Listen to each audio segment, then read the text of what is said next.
I have this purple yam. Kamoting purple. Na nilaga ko noong isang araw. Pero walang kumakain. So, naisip ko na durugin siya at ihalo sa malagkit. Let's see.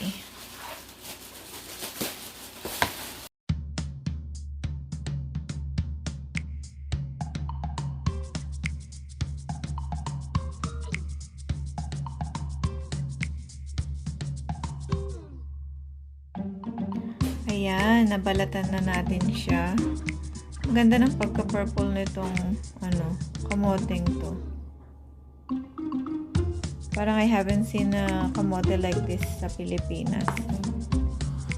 So, para na siyang ube.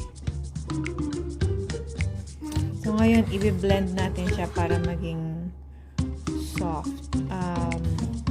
Fine.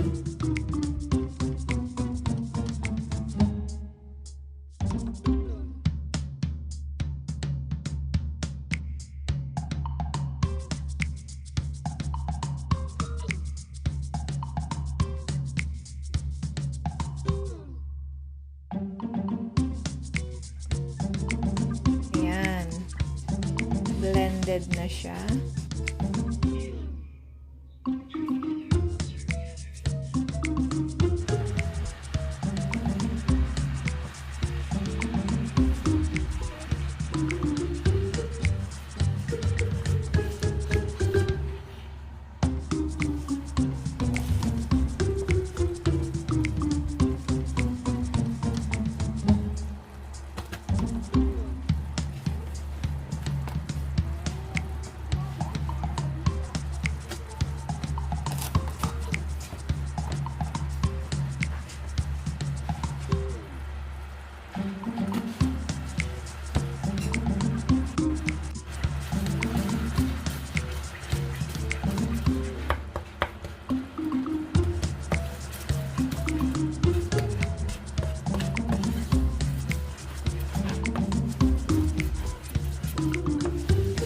Ayan, hindi po talaga ako marunong magluto nito. So, magpapacham po tayo today. Pacham.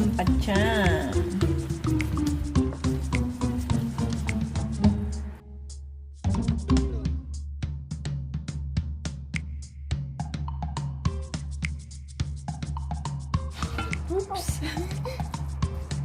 Now we're gonna add in the ube.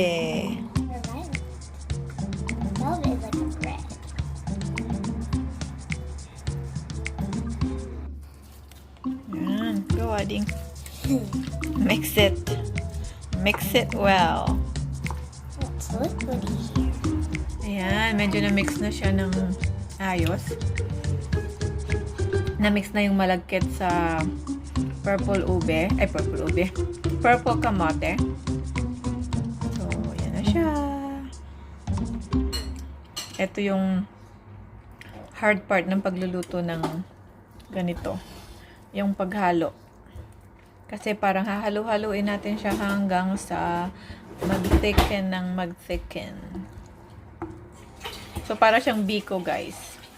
Itong ating experiment. Biko with kamote. You do this. Hold on. Wait. If you do this, then a bubble bursts. Oh, yeah, it's boiling. It's thick now. It's hard to mix. You wanna try?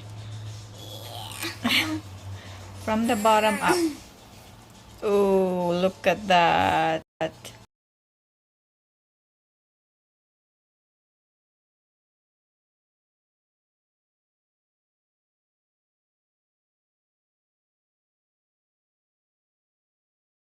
Ayan, I think it's ready, guys.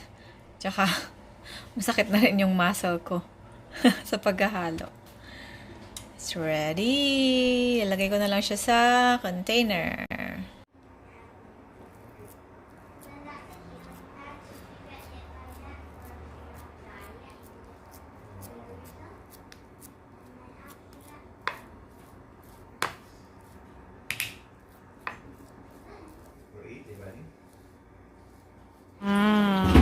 Yummy.